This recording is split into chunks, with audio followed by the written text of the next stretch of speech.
Alright folks, I'm going to do a little demonstration today. I did a little research yesterday on micron sizes of Caspiscum annum pollen, and that pollen ranges from about 25 to 40 microns.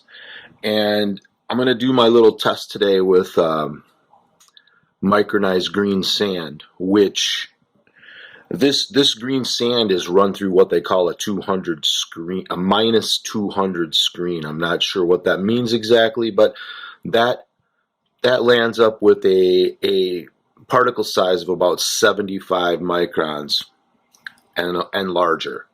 So what we're going to do is we're going to take this isolation net, and I'm going to be totally objective and fair about this.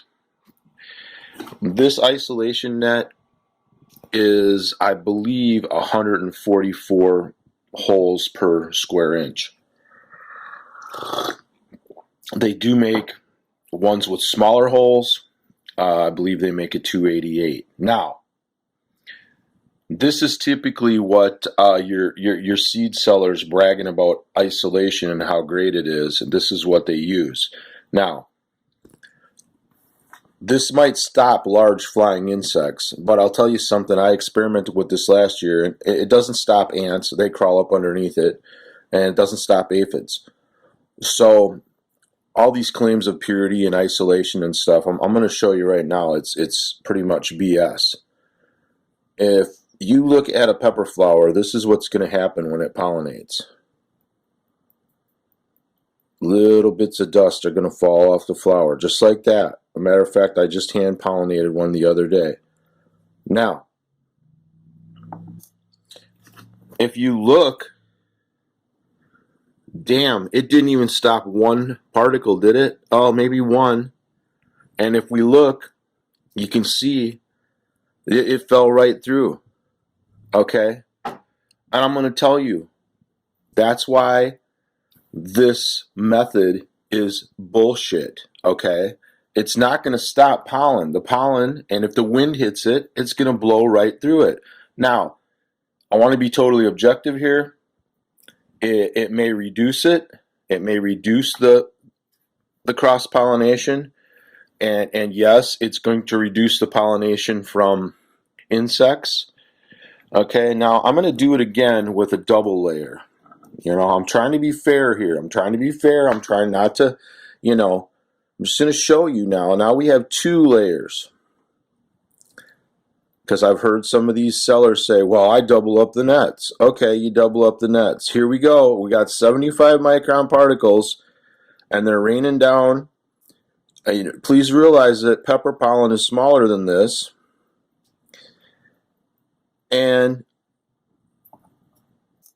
oh, look what happened. Once again, it didn't stop anything. It fell straight through. Okay? Now, you believe what you want. I'm not trying to necessarily bash anyone in particular, although we all know there's a couple sellers out there that, you know, they're bragging about this stuff constantly, how they isolate with nets. I'm telling you, it doesn't work. And if you've ever bought seeds that were supposedly isolated and you've grown something that ended up not being isolated, you'll understand that this method doesn't work. Now, there are finer nets than what I'm using, but remember, pollen is also smaller than my test of the micronized green sand. So it's still going to fall through. Like I said, it may be a deterrent. It may restrict the flow, and it may keep large flying insects off the plants so that a bee doesn't fly from flower to flower. But it's not going to stop ants. It's not going to stop aphids. It's not going to stop any very small crawling insects. They'll go right underneath it, and some can go through it. Aphids, I know, can go through a screen on your house. If you have plants inside, they'll come right through the screen. Anyway, there you go. Net isolation method, bullshit. I just want you guys to have the facts. All right. This is net isolation test number 2. Net isolation is bullshit. And what I wanted to do in this test is show a little bit more realistic method. In other words, I staked up the net, and I'm going to show you. I'm going to take off the net. The old hot sauce bottle with the stick in it. There's nothing in here. There's absolutely nothing in there. All the sand is right there. You know, I'm all about facts. I'm all about fairness. I'm tired of the things that people spew in the chili world that aren't correct. Okay, and like I said, I'm trying to be very objective and fair here. Like I said, this will stop insects. Obviously, this will stop insects from getting to your flowers. And I don't have a good way to have the green sand act like pollen inside the net and to come out of the net.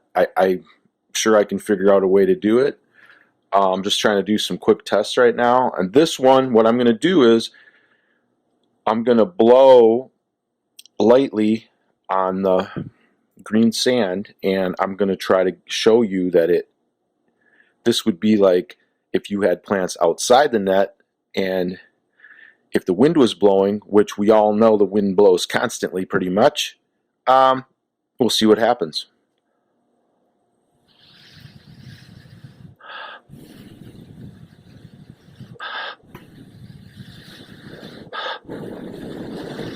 All right, there you go. Now, bottom line here, I figured this is a more realistic rather than just dumping the pollen straight, or dumping the green sand straight through the net. This would be closer to what would actually happen. And I want you to look. As you can see, the green sand was somewhat dispersed, I guess I would use that term. But the problem is this. It blew through. No problem.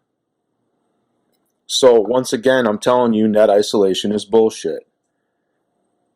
The chances of pollen actually pollinating a flower, and as you know, most of the flowers point downward, the chances are very low. So I'm not saying that net isolation may not contribute to a lower cross-pollination rate. I'm just telling you that it's not even close to 100%. It's a very poor way to isolate. There are better ways, better methods. I'm no expert, but I can tell you what, as you can see, it doesn't work. Use your head, folks. You guys are all out there paying big money for isolated seeds, net isolated seeds, and you're going to find out come this year when you grow this stuff that a bunch of stuff isn't going to grow true. And please, if you have problems with sellers, please come to me, because I really want to document some of what's going on. Not for revenge, not for something evil, just for collecting facts and showing the rest of the chili community what actually is going on here. Over and out, people.